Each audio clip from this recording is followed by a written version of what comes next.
experience. Next, ito na. Sasakit din ba yung ulo mo dito? But mga newbies, ito yung mga dating wishlist natin. Sana may bagong bumulaga, sana may bagong makikitang mukha, sana talagang may may mag-shine na bago, just like last year na mayroong Chris Nagarvides na talagang ang ganda-ganda, talagang nahirapan din naman tayo sa pagdesisyon kung mananalo ba siya o hindi. Ang una nating pag-usapan, Angeles City sa mga newbies. Sorry, sino ulit? Sorry, naghang ng konti. Angeles City. Angeles. Of course, my hometown, no? Si Miss Angeles. She wowed us. She surprised us during the presentation. Like, wow, sino tong girl na to? Napakaganda. I would always say that she looks like, to me, she looks like the late Monica Spears from Miss Venezuela 2005. Ended up winning 4th runner-up in Miss Universe 2005 alongside with Natalie Glebova. Ganun yung ganda ni Angeles. Very, very pageant look. Yun yung itsura niya for me, no? Parang hindi mo magalaw-galaw sa stage si girl, no? Parang naka-freeze na doon. Ganun yung dating.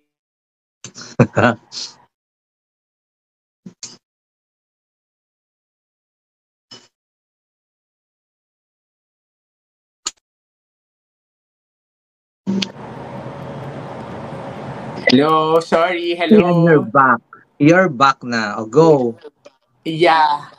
Someone's calling, nakakaloka. May tumatawag. Ay, sorry. So, ayun, as I was saying, si Angeles, we have to see more of her when it comes to communication skills and yung styling niya, no? Medyo iba-iba yung itsura ni Angeles. Medyo, siya yung naka-yellow swimsuit, tama ba ako? No, hindi siya naka-yellow. Parang yung swimsuit niya is parang black. Si Albay, naka-black pala siya. Naka-black. Naka-black si Angeles. Sorry, si Albay pala yung naka-yellow. Oo. Very chameleon face tong si Angeles, ha? Nag-iiba-ibang itsura. Nag-iiba-ibang itsura nitong si Angeles. Paiba-iba, no? Which is a good factor, by the way. But I have to see more of her styling team doing a solid look for Angeles. The way she presented herself in the press presentation, napakaganda. Pasarela was okay. She can surprise us. I think she can surprise us. Alam ko ang mga Kapampangan palaban like me, no? So, she can surprise us. Let's see. I think lalaban to si Angeles. Yes, next ating pag-uusapan after Angeles, Miss Albay, yun na pag-uusapan, naka-yellow na swimsuit.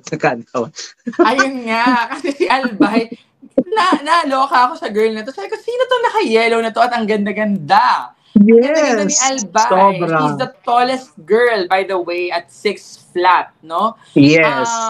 Of course, kapag ganyan katangkad, imposibleng hindi mo mapansin yung ganyang ganda, no? What a way to start the competition with Albay, no? Starting the runway, followed by Angeles. Talagang very powerful A to, ha? Sunod si Australia. Nakakaloka to mga babae na to, ha? Ang tatangkad. Nauna pa lang silang tatlo, ubos na ang top 15 mo. Ganon. Oo. Yes, diba? Naubos na yung top 15. First 3 pa lang, pasok na agad sa top 15, diba? Yes. Quality girls. Albay is very beautiful. Also like Angeles, chameleon face. I like her Miss Universe swimsuit shot. I am for that, no? Isa siya sa mga top lists ko. So, ayun, let's see. I haven't heard her speak yet. I want to know more about this girl. I think she can surprise us and be part of the top 15 if ever. Yes, ayun. Iba talaga yung mga newbie natin ngayon, nagugulat din talaga sila. And last but not the least na newbie na medyo pinag-uusapan, Baguio City, Tara Valencia. Hello? Ayan, narinig mo na ako, Doc said. Baguio na tayo ngayon. Okay, alright. Siyempre, Baguio City, no? Tama ba? Can you hear me, Gaysel? Yes.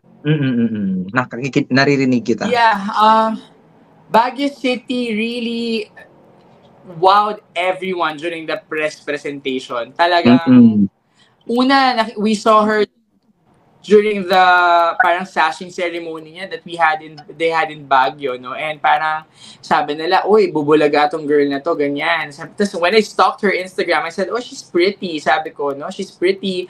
I don't know her yet. I haven't seen her pasarela. Pero grabe si girl during the press presentation. If there was a top tier with Atisa, I think si Tara really just stole the show that time, no? She really just, I mean, we can see how powerful this girl can be in a competition given time, the months of preparation as early as now, at yung pinakita niya sa press presentation na parang eto na kami, eto na ako, no?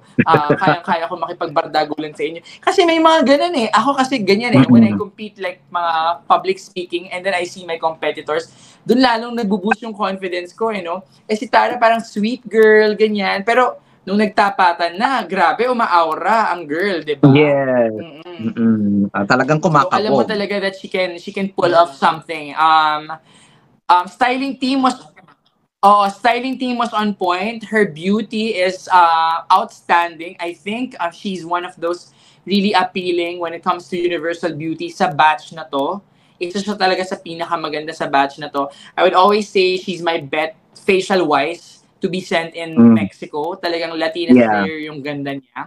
And then pasarela, we still need a little more improvement for her. People have been saying she needs to lose a little bit, no? But she's 5'9", she's very tall, so magandang tindig nito for sure. Communication skills, we are on that aspect of the competition that we're preparing Tara. It's not new to the people that I'm part of her coach trainers at Q&A, so we're trying our best to help her gain confidence in the communication skills. We know there's still a room for improvement, but nonetheless, I think Tara will be safe to land in top 5 as early as today. Oh, yeah. Yeah, talagang yung mga newbies natin ay hindi din talaga papatalo dito sa mga returnees at saka sa mga may international experience. So, sa tatlo natin pag-uusapan, si Baguio, si Angeles at saka si Albay, sino yung gusto mong na isa lang sa kanilang tatlo na pumasok sa top 5? Well, facially talaga it would have to be Baguio. Pasarela, Baguio din. I mean, I'm checking the boxes because I don't want to sound biased, no? Communication skills, kaya naman ni Baguio sumagot talaga, no? I haven't heard the other two, so I'd be choosing Baguio. She's my bet among the fresh faces. I always say if we want a Gazini type of win, hindi ko sinasabing gusto natin yung mga naging, hindi naman kamalian, but yung, I mean, same fate as Gazini, no? I'm saying same fate as Gazini. If we want a fresh face in the national pageant scene, the best girl to pick is Tara Valencia. Yes, thank you so much, Doc Seth. Ang ganda ng mga explanation at saka mga ano mo sa mga bago nating mga kandidata dito sa Miss Universe Philippines. At for sure, kung hindi man sila manalo dito, itong si Miss Baguio, Miss Angeles, and Albay, ang babata pa nila, pwede pa silang sumali sa ibang pageant or bumalik uli sa Miss Universe Philippines. Ito talaga, kaya excited ako sa mga newbies, sa mga fresh mga mukha, kasi pag-uusapan sila sa mga susunod na mga taon natin at talagang wishlist na natin sila sa mga binibini or sa Miss Universe Philippines uli or sa Miss World Philippines. Hopefully, hindi sila mawala ng pag-asa dito if ever man na matalo sila dito.